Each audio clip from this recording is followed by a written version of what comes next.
that is not going to be uh, calculated or not to be evaluated, right? जो आपके syllabus के बाहर है, जैसे कि शेयर ऑप्शन आउटस्टैंडिंग, जैसे money received against share warrants, share application money pending allotment, defer tax liabilities net, other long term liabilities. ये काफ़ी कुछ चीज़ें ऐसी है जो जिसपे बेसिस आपको काउंट ही नहीं किया जाएगा, कैलकुलेट या इवेल्युएटेड नहीं किया जाएगा। अभी ये सब चीज़ भी एग्जाम में नहीं पूछी जा सकती, और पूछी जाएगी भी तो भी उस पर मार्क्स नहीं कैलकुलेट होंगे, राइट? तो ये सब आपको याद रखना है कि इसमें कैपिटल वर्क इन प्रोग्रेस है, इंटेंजिबल एसेट्स, तो जो नॉर्मल सी चीज़ें हैं आपको पता है, असेट्स क्या है, राइट, लायबिलिटीज क्या है, नॉर्मल जो हम पढ़ते हैं, शेयर कैपिटल है और रिजर्व एंड सरप्लस है, पर उसमें जो तीसरा पार्ट है रिजर्व एंड सरप्लस में भी वो नहीं आएगा। वैसे ही लॉन्ग टर्म अगर लायबिलिटीज या कि नॉन करंट लायबिलिटीज में देखने जाए तो उसमें अदर लॉन्ग टर्म लायबिलिटीज आएगा, right? Sorry, other long term liabilities नहीं आएगा, बाकी लॉन्ग टर्म प्रोविजंस और लॉन्ग टर्म बोरोइंग्स आएगा, राइट? वैसे ही अगर फिक्स एसेट्स में देखने जाए तो उसमें भी कैपिटल वर्क इन प्रोग्रेस जो है, इंटेंजिबल एसेट अंडर डेवलपमेंट है, वो नहीं आएगा। वैसे ही नॉन करंट एसेट्स में डिफर्ड टैक्स एसेट और अदर नॉन करंट एसेट नहीं आएंगे, राइट?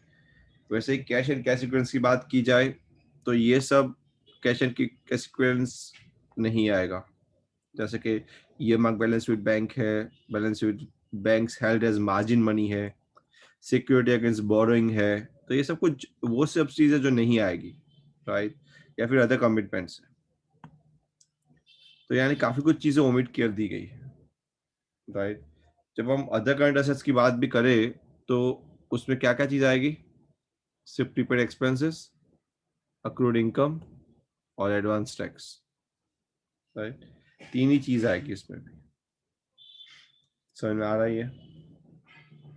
सो Yes, sir. आपका सिलेबस का कंटेंट जो है ना वो बहुत ही छोटा हो गया है अभी, यानी आपको बहुत कम लाइन आइटम्स को ही फॉलो करना है, सब कुछ फॉलो नहीं करना है उसमें भी। पहले समझ जाते हैं मीनिंग ऑफ रेशियो क्या होता है, बाद में रेशियो को एक्सप्रेस कैसे किया जाता है, and then we slowly understand के डिफरेंट टाइप्स ऑफ रेशियो क्या होते हैं, राइट? तो ratio is an arithmetical expression of relationship. Arithmetical expression यानी मैथमेटिकल रिलेशनशिप है जो आपको बयां करता है, दिखाता है, एक्सप्रेस करता है बिटवीन टू इंटरडिपेंडेंट और रिलेटेड आइटम्स, जो दो इंटरडिपेंडेंट और रिलेटेड आइटम्स के बीच में रहता है। When calculated on the basis of the accounting information, it is called accounting ratio. अगर accounting information के basis पे से उसको calculate किया जाए तो उसको accounting ratios बोला जाएगा। Now, accounting ratio में भी express an arithmetical relationship between two variables. अगर accounting ratios की अगर मैं definition बोलने जाऊँ तो मैं short में ऐसा बोल सकता हूँ कि वो कुछ नहीं है पर arithmetical relationship है दो variables के बीच में, दो accounting variables। अभी accounting variables मिल कहाँ सकते हैं मुझे? मे बी वो बैलेंस शीट का लाइन आइटम हो या कोई पार्ट हो, या फिर वो हो सकता है इनकम स्टेटमेंट का हो। ऐसा भी हो सकता है कि एक इनकम स्टेटमेंट में से हो और एक बैलेंस शीट में से हो, और दोनों को मिला के अगर मैं कुछ रेशियो निकालूं, ऐसे बिठाओ, तो रेशियो एनालिसिस बन सकता है। Now expression of this ratio, ये रेशियो को एक्सप्रेस कैसे किया जा सकता है, राइट? तो उसको चार तरीके हैं, यहाँ पे काफी सारी इंफॉर्मेशन दी है और जीमेटिक की डेफिनेशन भी है, पर ये इंपॉर्टेंट नहीं है, आप सिंपल लैंग्वेज में लिख सकते हो। ओके, एक्सप्रेशन ऑफ रेशियो चार तरीके के हैं। एक है pure, percentage, times and fraction. अब ये प्योर रेशियो क्या होता है, परसेंटेज क्या होता है, टाइम्स क्या होता है, फ्रैक्शन। प्योर का मतलब जब हम बोलते हैं ना 2:1, उसको प्योर बोलते हैं, राइट? जैसे कि 5:2, एक्चुअली उसका मतलब होता है 2.5, पर हम बोलते हैं 5:2, राइट? तो उसको क्या बोलते हैं, प्योर रेशियो। प्योर रेशियो यानी रेशियो की तरह एक्सप्रेस किया जाता है, जैसे कि current assets and current liabilities जब होते हैं रेशियोज में तो उसको एक्सप्रेस ऐसे किया जाता है 2:1। उसका मतलब ये होता है कि हर एक लायबिलिटी के सामने दो असेट्स है, राइट? वैसे ही 5:2 का मतलब ये होता है कि for every two liabilities there are 5 assets, right? उसका मतलब बेटा 5:2। उसका मतलब ये भी हो सकता है कि एक लायबिलिटीज के सामने 2.5 गुना असेट्स। समझ में आ रहा है प्योर रेशियो का expression? Yes. Yes, sir. Yes, sir. Okay, next है परसेंटेज। काफी कोई रेशियोज परसेंटेज में एक्सप्रेस होता है। परसेंटेज में एक्सप्रेस होने का मतलब क्या होता है और कैसे हो सकता है परसेंटेज में एक्सप्रेशन? सो जब भी हम रेशियोज निकाले और मल्टीप्लाई बाय 100 करते, जैसे कि यहाँ पे दिया है फॉर एग्जांपल, अगर आपका प्रॉफिट आया लेट्स से 2,50,000, आपका सेल्स आया 10 लाख, तो अगर 2,50,000 पर 10 लाख आया इंटू 100 अगर मैं कर दूं तो मुझे क्या मिलेगा? 25%। उसका मतलब ये होता है कि 25% जितना भी मेरा सेल्स हुआ है, यानी रेवेन्यू फ्रॉम ऑपरेशन हुआ है, उसका 25% मेरा प्रॉफिट है, राइट? तो that is called net profit ratio. क्या बोलते हैं? Net profit ratio. Now net profit ratio, gross profit ratio, ऐसे सभी जो रेशियो है प्रॉफिटेबल, उसको नॉर्मली हम परसेंटेज में ही एक्सप्रेस करते हैं, राइट? और कैसे? तो बोलते हैं इंटू 100 करके। तो परसेंटेज रेशियो ऑलवेज परसेंटेज में एक्सप्रेस होते हैं।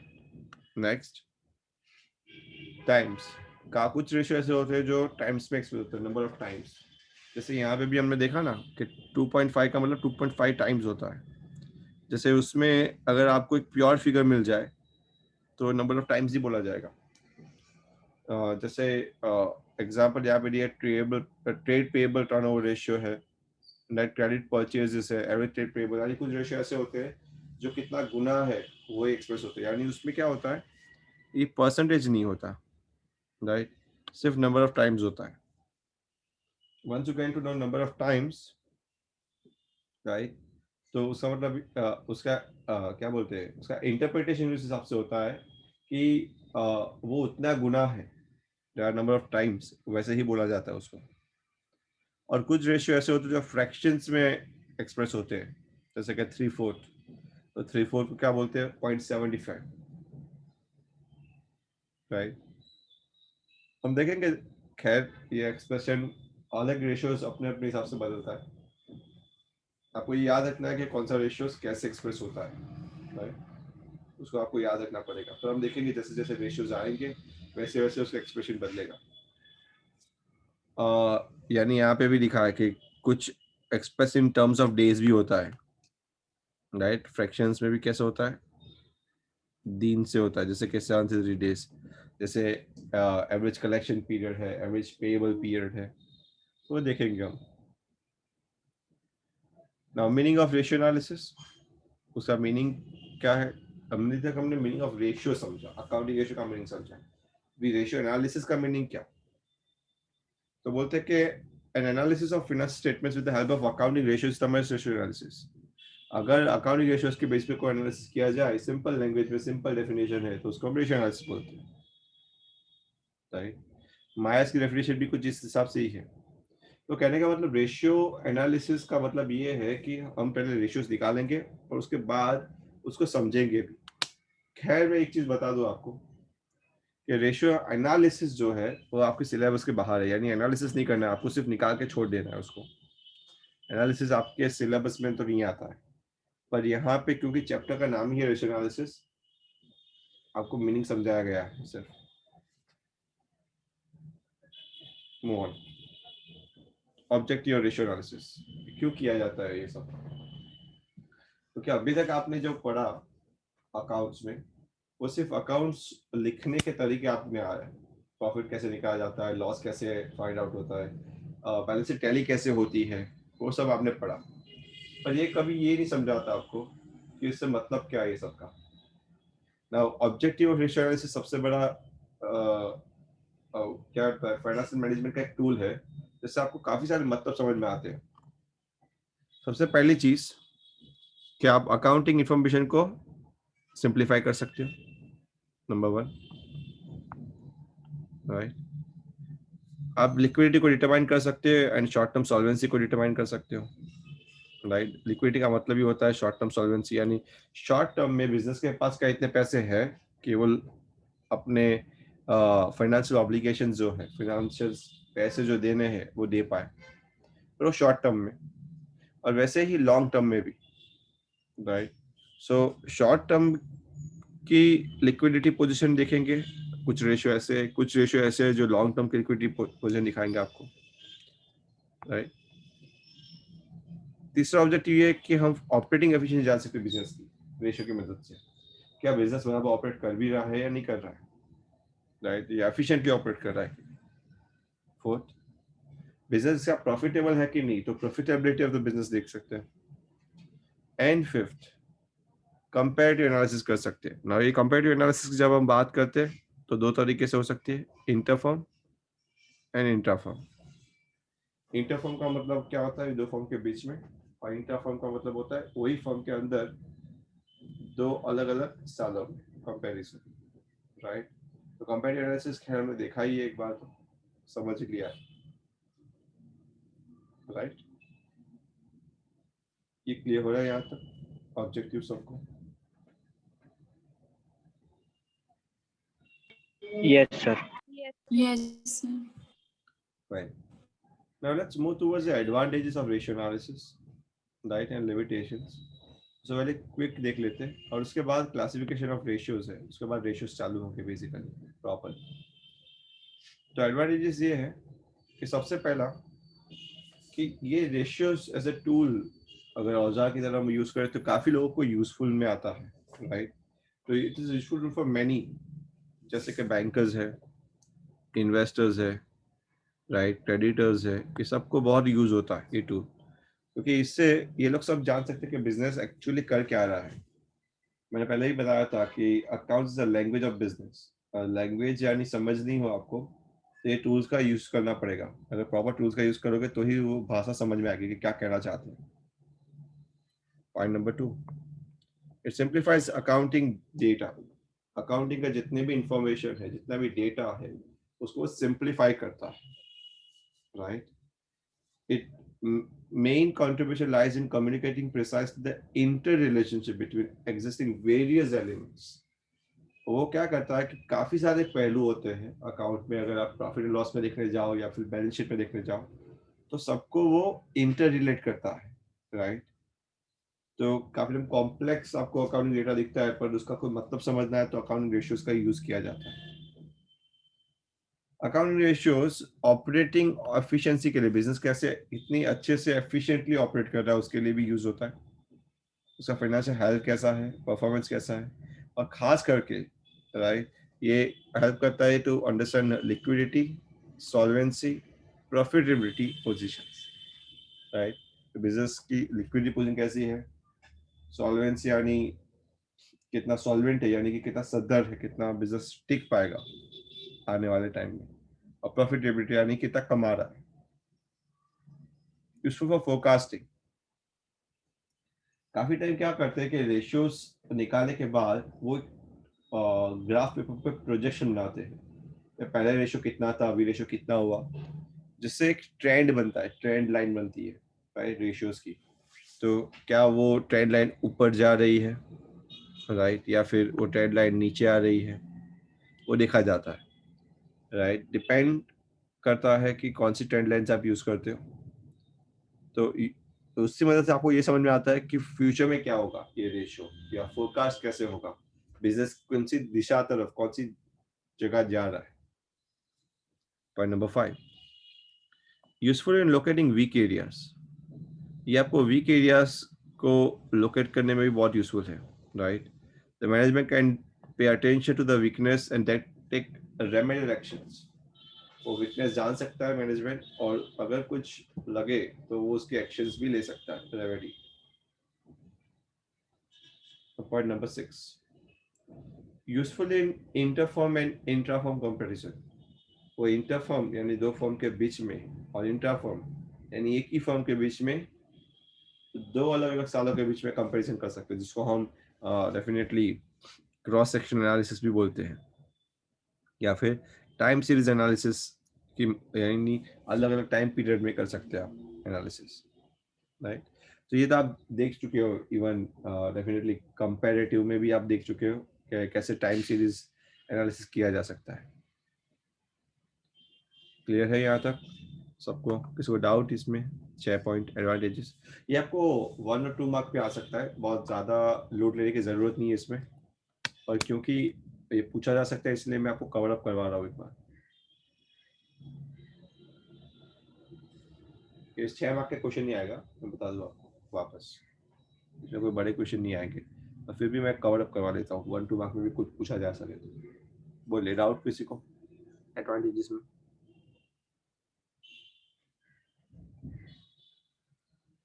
यस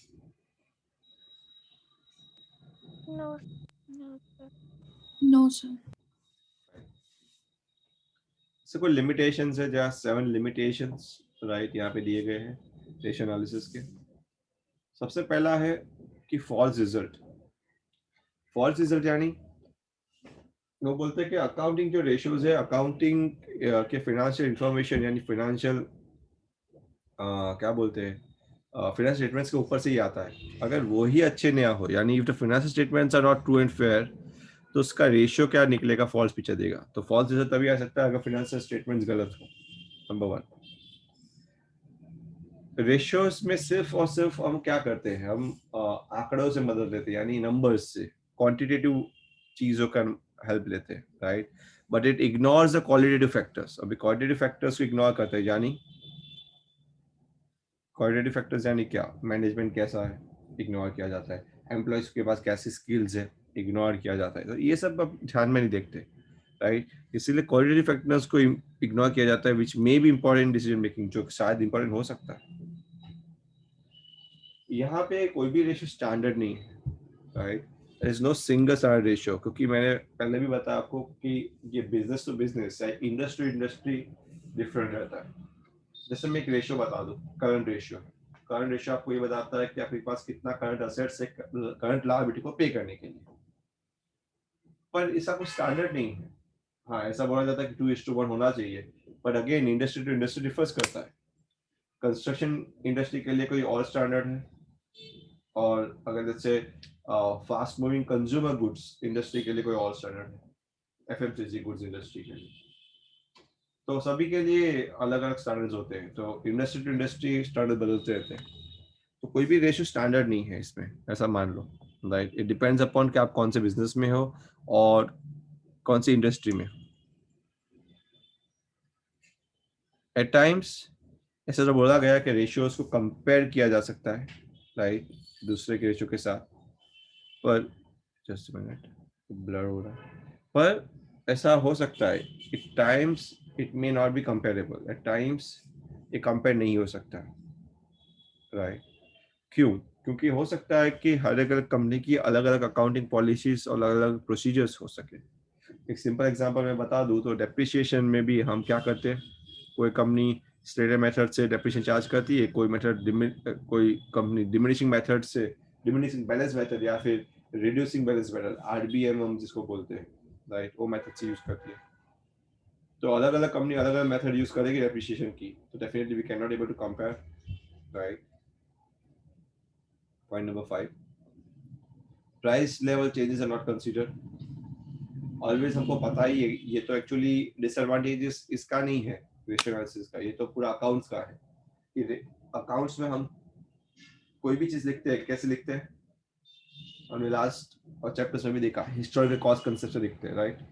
तो अगर हिस्टोरिकली कॉस्ट कंसेप्ट से लिखते हैं, उसका मतलब ये होता है कि प्राइस तो मार्केट में चेंज होते हैं। फॉर एग्जाम्पल, आज आपने मशीन बाई किया 2 लाख का, ऐसा हो सकता है 2 महीने के बाद वही मशीन का भाव हो जाए 3.5 लाख या 2.5 लाख, या गिर भी जाए 1 लाख भी हो जाए। तो क्या उसको ध्यान में लिया जाता है? नहीं, हम उसको ध्यान में नहीं लेते। सो प्राइस लेवल चेंजेस को कंसीडर नहीं किया जा सकता। Point number 6, window dressing. Window dressing का मतलब होता है फ्रॉड, दिखावा। हम सिर्फ दिखावा करते हैं कि हम ये कमा रहे हैं, पर एक्चुअल में नहीं होता है। तो काफी टाइम ये हो सकता है कि अकाउंटिंग रेशियोज आपको गलत दिखाते हैं, राइट। क्यों गलत दिखा रहे हैं? बिकॉज आपने विंडो ड्रेस किया है। विंडो ड्रेसिंग यानी जानबूझ के अकाउंट्स ही गलत दिखाए। अगर गलत दिखाओगे तो it conceal the vital facts, जो इंपॉर्टेंट फैक्ट्स उसको कंसील करेगा, छुपा देगा, and present the financial position better than what it actually is, जो है उससे कुछ ज्यादा ही अच्छा दिखा देगा, राइट, जो कि गलत है। एक कंपनी थी इंडिया में, सत्यम कंप्यूटर्स नाम की, राइट, जो ऐसे ही फ्रॉड के कारण डूब गई। तो ऐसा हो सकता है विंडो ड्रेसिंग के कारण काफी गलत इंफॉर्मेशन आपको दिखाई जा सकती है, तो उस टाइम पे भी रेशियो का कोई मतलब नहीं है। And seventh, personal bias. Ratio समझने के बाद भी, सॉरी, निकालने के बाद भी उसको समझना बहुत डिफिकल्ट है, कठिन, राइट, क्योंकि अलग अलग लोग अलग अलग तरीके से वो एक ही रेशियो को समझते हैं, राइट। अगर मैं एक रेशियो बता दूं कि उसका करंट रेशियो है, सपोज समझ लो कि 3:1, तो कोई बोलेगा कि वाह भाई वाह, उसकी करंट पोजीशन बहुत अच्छी है, क्योंकि उसको 3 गुना ज्यादा उसके पास करंट असेट्स से करंट लायबिलिटीज को चुकाने के लिए। कोई बोलेगा कि नहीं, ये तो बहुत बुरा है। क्यों? क्योंकि इतना ज्यादा करंट असेट का करेगा क्या वो? उसका मतलब उसने पैसा डाल के रखा है स्टॉक में या रिटेल्स में, वो पैसा कलेक्ट ही नहीं कर पा रहा है। तो एक ही चीज को लोग अलग अलग तरीके से बोलते हैं। In other words, the ratios have to be interpreted, but different people may interpret the same ratio in different ways. एक ही रेशियो का मतलब अलग अलग लोग अलग अलग तरीके से निकालते हैं, और इसीलिए रेशियोज को समझने का मतलब ये होता है पर्सनल बायस भी हो सकता है। समझ में आ रहा है ये?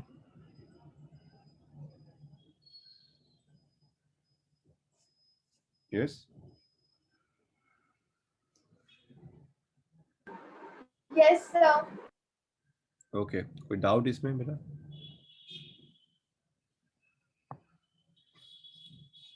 वॉल्स, ये सभी समझ में आ रहा है आपको, सभी लिमिटेशंस को? तो सिर्फ एक बार समझ लेना है, इसको पूरे 6 मार्क का कोई मार्क क्वेश्चन नहीं आने वाला, पर आपको हर एक पॉइंट समझ में आना चाहिए, क्योंकि इसमें से शायद true and false, fill in the blank, ऐसा कुछ भी आ सकता है, या फिर 1 मार्क का लाइनिंग, एक एक क्या बोलते हैं, 1 लाइनर क्वेश्चंस आ सकता है। फाइन, नेक्स्ट इज क्लासिफिकेशन और types of accounting ratios. Accounting ratio से काफी सारे प्रकार है, टाइप्स, यानी आपको बहुत सारे रेशियोज है, सबको डिवाइड 4 भाग में किया गया है, राइट। और वो 4 भाग का नाम क्या है? वो है लिक्विडिटी रेशियोज, नेक्स्ट है सॉल्वेंसी रेशियोज, थर्ड है एक्टिविटी या टर्नओवर रेशियोज, एंड चौथा है प्रॉफिटेबिलिटी रेशियोज। अब ये लिक्विडिटी रेशियोज क्या होता है? यानी ये रेशियोज शॉर्ट टर्म लिक्विडिटी या शॉर्ट टर्म फाइनेंशियल ऑब्लिगेशंस को कैलकुलेट करते हैं कि बिजनेस में पैसा कितना घूम रहा है, लिक्विड कितना अच्छे से घूम रहा है या नहीं घूम रहा है। उसमें 2 रेशियोज आते हैं, एक तो आते हैं करंट रेशियो जिसको बोलते हैं, और दूसरा होता है क्विक रेशियो। क्विक रेशियो के दूसरे भी काफी नाम है, उसको लिक्विड रेशियो भी बोला जाता है, और उसको एसिड टेस्ट रेशियो भी बोला जाता है, हम देखेंगे इसको। नेक्स्ट है सॉल्वेंसी रेशियोज। सॉल्वेंसी रेशियोज में 4 प्रकार दिए गए हैं। एक तो है डेट टू इक्विटी रेशियो, दूसरा है total asset to debt ratio, तीसरा है प्रोप्राइटरी रेशियो, और चौथा है इंटरेस्ट कवरेज रेशियो। ये करता क्या है? This ratio meet long term financial obligation. Liquidity ratio short term के लिए है, जबकि solvency ratio long term financial obligations के लिए। ये जाना जाता है कि लॉन्ग टर्म में क्या बिजनेस के पास पैसा रहेगा, कि बिजनेस आगे ग्रो कर पाएगा, या बिजनेस में प्रॉफिटेबल होगा या नहीं, राइट, या फिर बिजनेस चल पाएगा, कहने का मतलब साफ साफ। नेक्स्ट, एक्टिविटी रेशियोज या उसको टर्नओवर रेशियोज बोलते हैं। ये क्या जानने की कोशिश करता है? ये जानने की कोशिश करता है कि how efficiently the company is using the resources. Company अपने रिसोर्सेज को कितने अच्छी तरीके से यूज कर रहा है, राइट। उसके अंदर 4 रेशियोज है। Again, inventory turnover ratios, right, trade receivable turnover ratio, यानी इन्वेंट्री कितना स्पीड में घूम रहा है, या फिर ट्रेड रिसीवेबल कितने स्पीड से घूम रहे पूरे साल दरमियान। वैसे ट्रेड रिसीवेबल जैसे ट्रेड पेबल टर्नओवर रेशियो से, ये सब क्या है उसको डिटेल में हम समझेंगे बाद में। And working capital turnover ratio, working capital का मतलब ये होता है कि बिजनेस को चलाने के लिए जो कैपिटल चाहिए उसका टर्नओवर कितना हो रहा है, यानी वो भी कितनी दफा हो रहा है, यानी कंपनी को क्या रिसोर्सेज टाइम टू टाइम मिल रहे हैं कि नहीं मिल रहे हैं, ये रेशियो से दिखाते हैं आपको, राइट। तो उसमें 4 रेशियोज है। और चौथा कैटेगरी है प्रॉफिटेबिलिटी रेशियोज, जो आपको समझाता है कि बिजनेस कितना प्रॉफिटेबल है। उसमें तरह तरह के रेशियोज है, टोटल 5 तरह के रेशियोज है। उसमें है gross profit ratio, net operating ratio, operating profit ratio, net profit ratio, और लास्ट है रिटर्न ऑन इन्वेस्टमेंट, राइट। ये सबको ही हमको कहीं ना कहीं कितना बिजनेस प्रॉफिटेबल है कि नहीं है वो दिखाने की कोशिश करता है।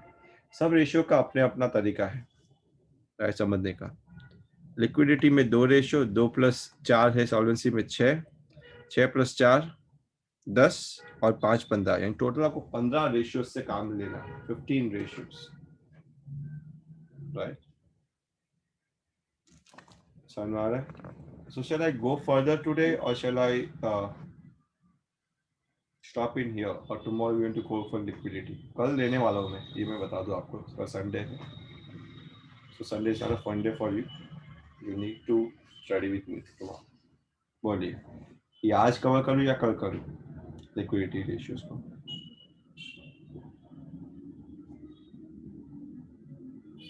यस, कल से प्रैक्टिकल सम स्टार्ट करेंगे तो हम। Yes Yes, sir. Yes, sir. कल। Okay, so go through the theory and complete the sums, right? Basically theory को खत्म कीजिए, यानी रिवाइज करके एक बार, और सम्स प्रॉपर पहले तो जो आपके पुराने जो कंपैरेटिव और कॉमन सेंस स्टेटमेंट के सम बाकी है वो कीजिए। कितना तक हुआ है आपका? मैंने वर्क दिया नहीं है, मैं अभी दे रहा हूँ आपको शेड्यूल करके, पर मुझे सिर्फ रैंडम जानना है कितना तक हो गया बेटा आप लोगों का।